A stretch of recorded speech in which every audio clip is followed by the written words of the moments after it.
قد افلح من تزکا وذکر اسم ربہ فصلی بل تؤثرون الحیاۃ الدنیا والآخرۃ خیر وابقی.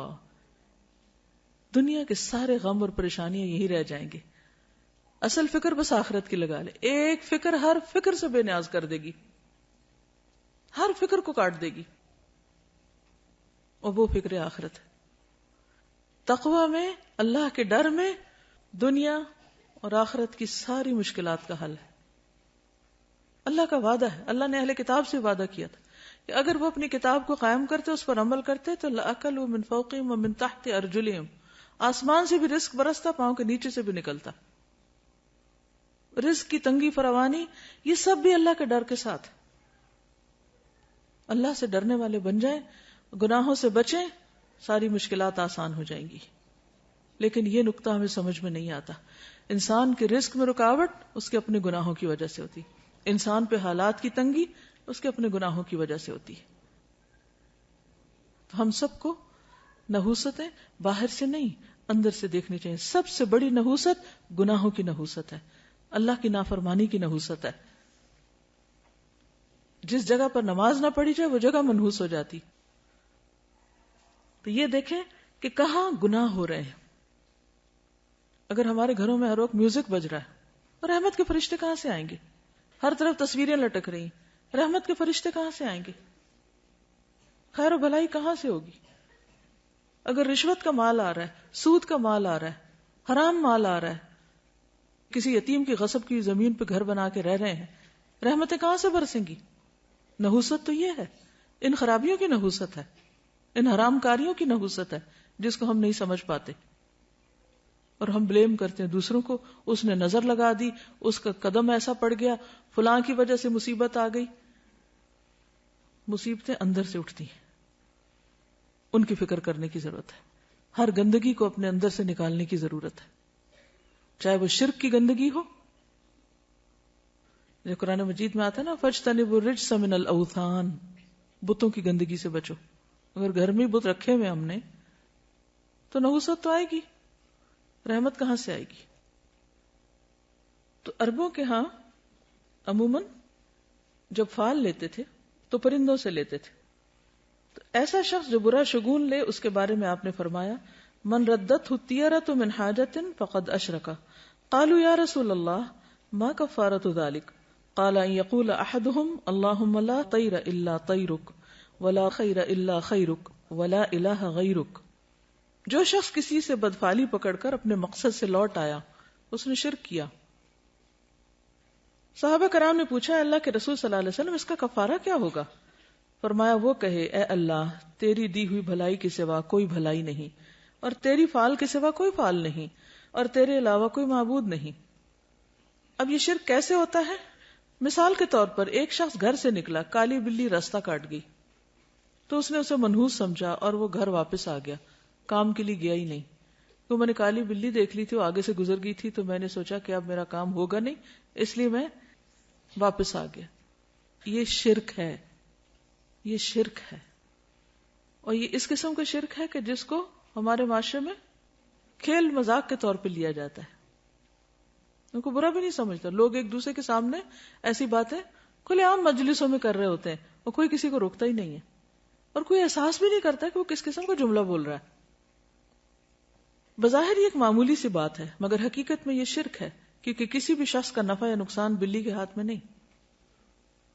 اکثر ایسا ہوتا ہے کہ اپنی لاپرواہی کی وجہ سے کوئی کام خراب ہو جاتا ہے اور شیطان ہمیں سجاتا ہے کہ یہ ساری خرابی فلاں کی وجہ سے ہوئی، ہم اس کو بلیم کرنے لگتے ہیں.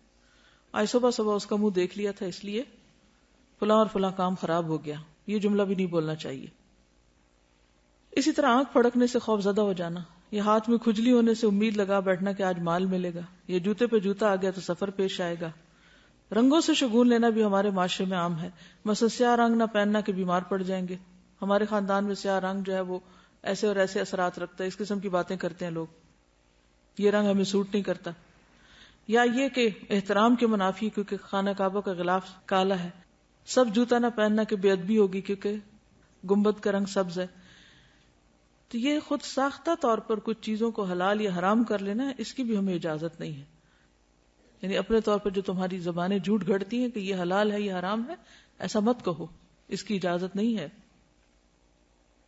یہ سب وسوسے اور توہمات ہیں جن کی حقیقت اس کے سوا کچھ نہیں کہ شیطان انسان کو شرک میں مبتلا کر کے اس کے اعمال ضائع کروائے. یہ سب شیطانی حربے ہیں. یہ توہمات اور بدشگونیاں انسان کو اندر سے کمزور کر دیتی ہیں. انسان پھر کون سا کام کر پائے گا کہ اگر ہر چیز کے ساتھ اس نے کوئی نہ کوئی فکر باندھی ہوئی یا کوئی وہم کرتا ہے. اس کے برعکس اللہ کی ذات پر ایمان اور توکل انسان کو جرت، بہادری اور اعتماد دیتا ہے، اسے جینے کا ڈھنگ سکھاتا ہے. چنانچہ ایسے کسی بھی خیال کو دل سے نکال کر اللہ پر توکل کرتے ہوئے اپنا کام جاری رکھنا چاہیے.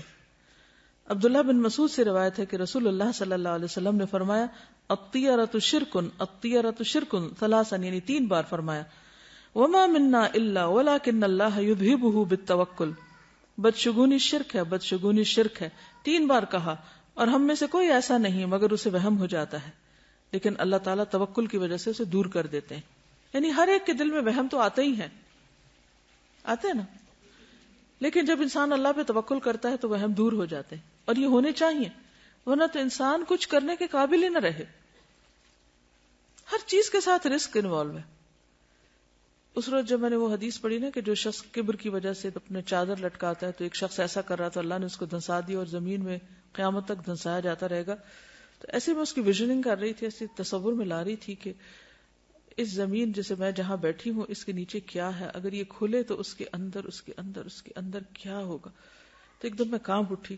تو میں نے سوچا کہ ہم کتنی خطرناک جگہ پہ بیٹھے ہوئے ہیں. یعنی زمین جو ہے اللہ نے اس کو ٹکایا ہوا کہ ہم ٹکے ہوئے اس پر. الم نجعل الارض مہادا، تو مہاد بنایا ہوا تو ہم آرام کر رہے ہیں، ورنہ اگر یہ پھٹنے لگ جائے اور انسان اندر اترنے لگ جائے تو سوچے کہاں جا کے پہنچے، کہاں پہنچے. تو اللہ تھامتا ہے. آسمان کی طرف دیکھو کیسے اللہ نے پرندوں کو وہاں تھاما ہوا، ہمیں زمین پہ تھاما ہوا ہے. اگر اس کا اذن نہ ہو تو کہیں کہ کہیں پہنچ جائے، ہم تو کہیں بھی نہیں بچ سکتے. اس لیے ہمیشہ اللہ پر توکل کرنا چاہیے اور ان چیزوں سے باہر آ جانا چاہیے. اہل کتاب بھی جب دین کی اصل تعلیمات سے دور ہو گئے تو اسی طرح کے شگون لینے لگے جن کا ذکر قرآن مجید میں کیا گیا ہے. الم تر الی الذین اوتوا نصیبا من الکتاب یؤمنون بالجبت والطاغوت. کیا تم نے دیکھا نہیں ان لوگوں کو جنہیں کتاب کا ایک حصہ دیا گیا کہ وہ جبت اور طاغوت پر ایمان لاتے ہیں. تو جبت بے حقیقت، بے اصل، بے فائدہ چیز کو کہتے ہیں. اسی طرح شگون کی بھی کوئی اصل بنیاد اور حقیقت نہیں ہے. اسلام میں ایسی تمام چیزیں جو جبت کے تحت آتی ہیں جیسے کہانت، فالگیری، شگون اور توہمات، ان سے منع کیا گیا. کسی چھوٹی سی تکلیف یا طبیعت کی خرابی پر دوسروں کو مورد الزام ٹھہرانا اور لوگوں کے ساتھ باہمی تعلقات خراب ہونے پر اپنی غلطی اور کوتاہی کا جائزہ لینے کی بجائے یہ خیال کرنا کہ ضرور کسی نے جادو کر دیا ہے، یا اس قسم کے توہمات رکھنا جو پیار محبت کے رشتوں کو ختم کر دیں، جس کی وجہ سے انسان کی توجہ اپنے عمل کی درستی اور اصلاح سے ہٹ جاتی ہے. یعنی اپنی غلطی اس کو یاد نہیں رہتی جب وہ دوسروں کو بلیم کر دیتا ہے. نتیجتاً انسان تنہا رہ جاتا ہے اور نفسیاتی مریض بن جاتا ہے، یعنی سب سے کاٹ کے بیٹھ جاتا ہے. کسی بھی غیر معمولی صورتحال میں ہر قسم کے شر سے بچاؤ کے لیے بطور علاج مسنون اذکار اور دعائیں پڑھنی چاہیے. صبح شام کی دعائیں وغیرہ اور جو دیگر اذکار ہیں ان سے کام لینا چاہیے. پھر اسی طرح حضرت ابو ہریرہ سے روایت ہے، صحیح بخاری کی روایت ہے کہ آپ صلی اللہ علیہ وسلم نے فرمایا لا عدوى ولا طیر ولا ہام ولا صفر وفر من المجذوم کما تفر من الاسد. مرض کا لگ جانا، نحوست، الو اور سفر کچھ نہیں، اور جزامی سے اس طرح بچو جس طرح شیر سے بچتے ہو. تو اصل بات یہ ہے کہ عربوں کے ہاں کچھ ایسی چیزیں رائج تھیں کہ جن کی وجہ سے وہ بہت زیادہ پریشانیوں کا شکار رہتے تھے. تو نبی صلی اللہ علیہ وسلم نے ان چیزوں کو بے حقیقت بتائی، جو ہم نے پڑھا نا جبت، بے حقیقت، بے فائدہ چیزیں، تو ان میں ان چیزوں کا کچھ ذکر ہے. اب آپ دیکھیے کہ نبی صلی اللہ علیہ وسلم کا یہ جو قول ہے ہامہ، کیا مطلب ہے اس کا؟ ہامہ کوئی چیز نہیں. جب نظر کا وہ دم پڑھتے ہیں نا، جو دعا پڑھتے ہیں اعوذ بکلمات اللہ التامات من کل شر و شیطان و ہامۃ، وہ وہامہ نہیں ہے، وہ ہامہ، الگ الگ ہے وا اور ہامہ. تو یہ ہامہ کیا ہے؟ تو بقیہ کہتے ہیں کہ میں نے محمد بن راشد سے یہ بات پوچھی کہ یہ کیا چیز ہے. تو انہوں نے کہا کہ جاہلیت میں لوگ کہا کرتے تھے کہ جب بھی کوئی شخص مر جاتا ہے اور اسے دفن کیا جاتا ہے تو اس کی قبر سے ایک الو نکلتا ہے. یہ دور جاہلیت کی ایک سوچ ہے. بقیہ کہتے ہیں میں نے سفر کے متعلق پوچھا تو انہوں نے کہا جاہلیت کے لوگ سفر کے مہینے کو منحوس خیال کرتے تھے. وجہ تو پیچھے آپ پڑھ ہی چکے ہیں. اس میں جنگ و جدل بہت ہوتی، قتل و غارت ہوتی، گھر خالی ہو جاتے، تو ان سب چیزوں کو منحوس قرار دیتے.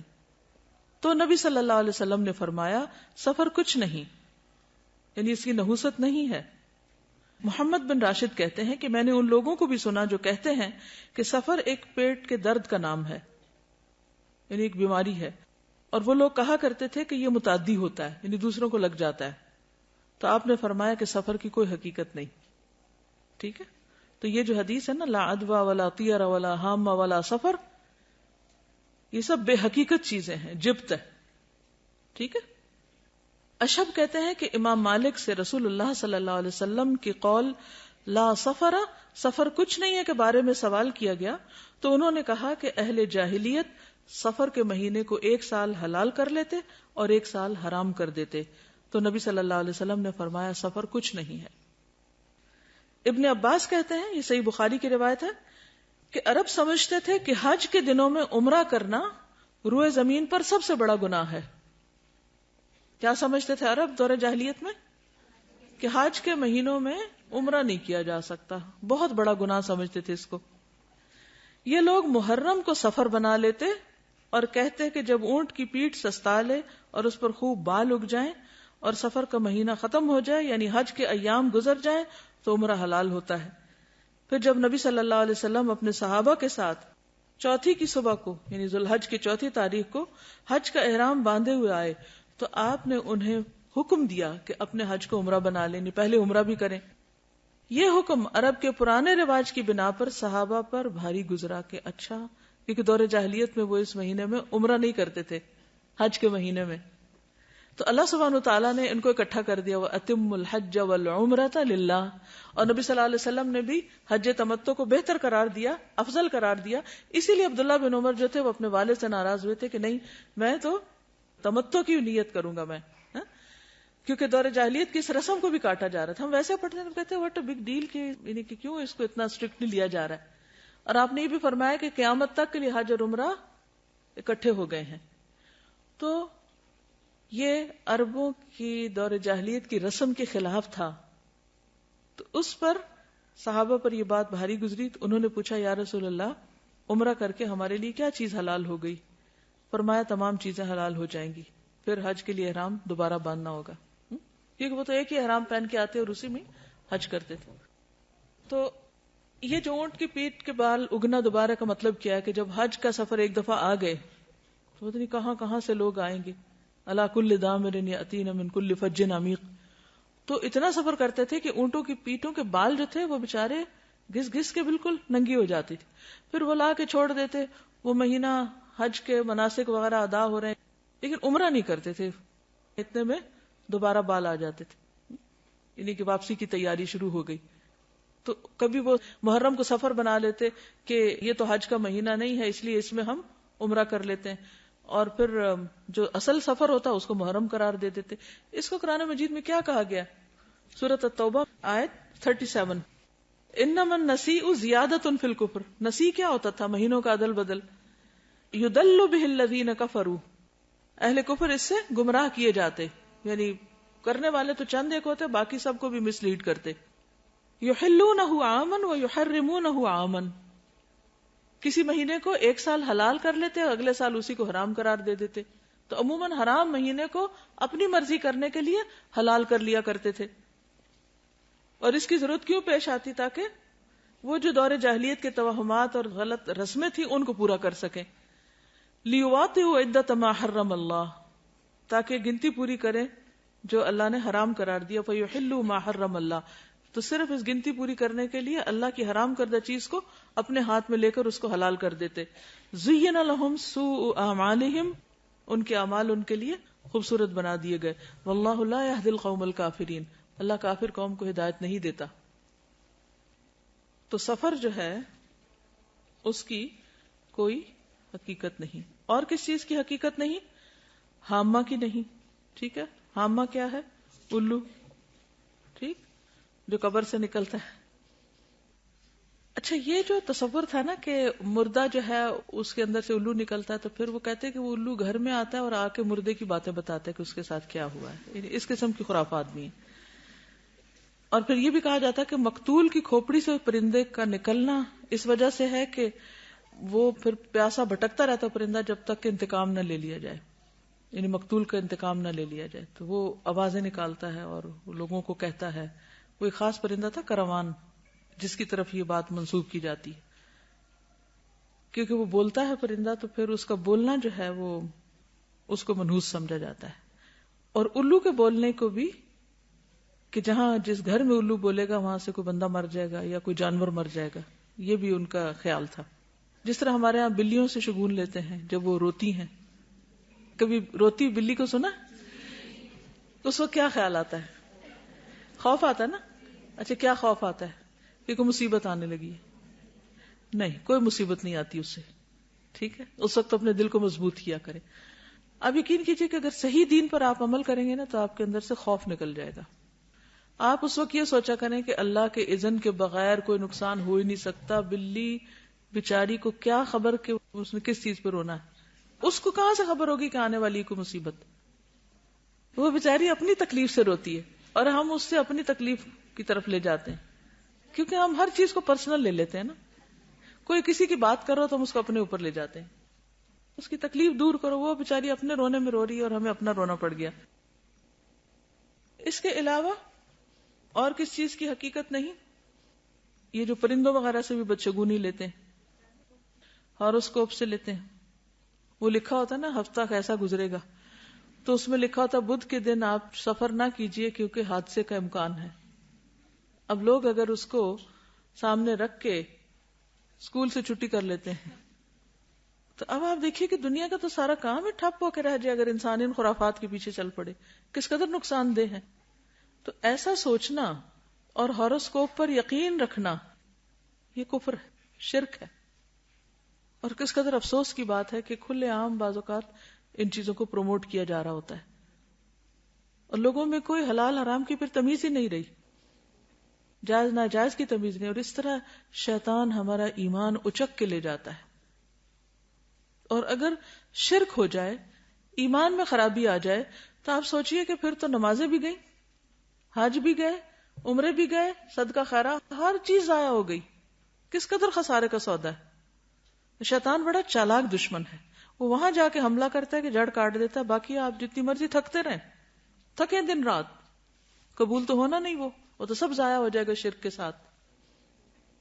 تو اس لیے ان چیزوں کے بارے میں معاشرے میں جو غلط فہمیاں پائی جاتی ہیں، یا لوگ صرف فن کے طور پر یا کھیل کود کے طور پر ان چیزوں کو اپنائے ہوئے ہیں. کچھ لوگ کہتے ہیں نا we are not serious, we just enjoy reading, کہ ہم بس خوش ہو رہے ہیں پڑھ کے، لیکن اندر اندر سے مان بھی رہے ہوتے ہیں. ایک ہلکی سی وہ اندر ہوتی ہے ڈر کی سی کیفیت. کچھ لوگ تو شادی کے پلان نہیں بناتے جب تک، اب تو خیر ساتھ ویدر بھی دیکھتے ہیں، لیکن چلے ویدر فور کاسٹ تو ایک مشینی عمل ہے، وہ یہ نہیں سمجھتا کوئی کہ غیب کا علم ہے. لیکن ان چیزوں پر تو پھر ایک طرح سے غیب پر ایمان لانے والی بات ہے. یعنی شیطان نے اگر اس کو یہ کہا کہ شرک نہ بھی ہم بولیں، لیکن ہم اس کو صرف ایک فن یا ایک جسٹ فار انجوائمنٹ کے طور پہ بھی لیتے ہیں، تو ہم اس کو انڈائریکٹلی پروموٹ ہی کر رہے ہوتے ہیں اور لوگ پھر اس کو چھوڑ نہیں پاتے. تو اس لیے بہت ضروری ہے کہ ایسی ساری کتابوں کو گھر سے نکال کے جلا دیا جائے، پھینک دیا جائے، کوئی اور بھی نہ پڑھے. موبائل فون پہ آتا ہے، استغفر اللہ. یعنی کہیں نہ کہیں سے کوئی نہ کوئی جو جدید ذرائع کمیونیکیشن ہے ان کے ذریعے بھی لوگوں کو انوالو کر لیا گیا. تو آپ دیکھیں نا کہ کس قدر خرابی ہے، کہ بچنا کس طرح مشکل ہو گیا. آپ صلی اللہ علیہ وسلم فرماتے ہیں کہ میری امت میں شرک کس طرح داخل ہو جائے گا، جیسے سیاہ رات میں سیاہ پتھر پر سیاہ چونٹی، کہ نظر بھی نہ آئے، پتہ بھی نہ چلے.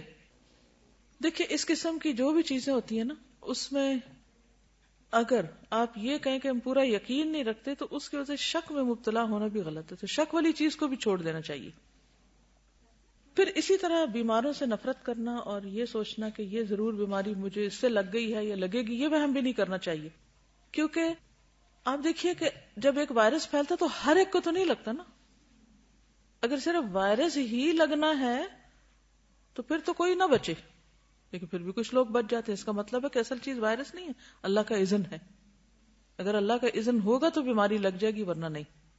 تو اس میں بھی انسان کو ڈرنا نہیں چاہیے. اپنے اندر وہ اگر کیفیت شیطان ڈالے بھی دل میں کہ ہے اس سے تمہیں لگ جائے گا، تو اس پہ کنٹرول کرنا چاہیے، احتیاط کرنی چاہیے. کیونکہ حدیث کے آخر میں ہے نا وَفِرَّ مِنَ الْمَجْذُومِ كَمَا تَفِرُّ مِنَ الْأَسَدِ، اور جزامی سے اس طرح بچو جیسے شیر سے بچتے. نہیں جان بوجھ کے آپ وہاں ہاتھ نہیں ڈالیں، لیکن اگر کسی کو لگ جائے تو یہ نہ سمجھے کہ اس چیز کے اندر یہ طاقت تھی تو اس سے مجھے لگ گئی ہے. یعنی آبویسلی کوئی ریزن یا سبب تو ہوتا ہے، لیکن سوچنے کی بات اور نقطہ یہ ہے کوئی چیز آپ کو نقصان نہیں دے سکتی جب تک کہ اللہ کا اذن نہ ہو. اب آپ دیکھیے ان دو کیفیات میں فرق ہے. ایک یہ کہ کسی بھی چیز کو دیکھ کے آپ ڈر جائیں کہ ہائے ہائے یہ بس اب یہ تو اٹیک ہوا مجھ پہ، اور دوسرا یہ ہے کہ آپ کہیں کہ جی نہیں ہو سکتا جب تک اللہ نہ چاہے، تو مجھے ڈرنے کی ضرورت نہیں. ہاں احتیاط ضروری ہے.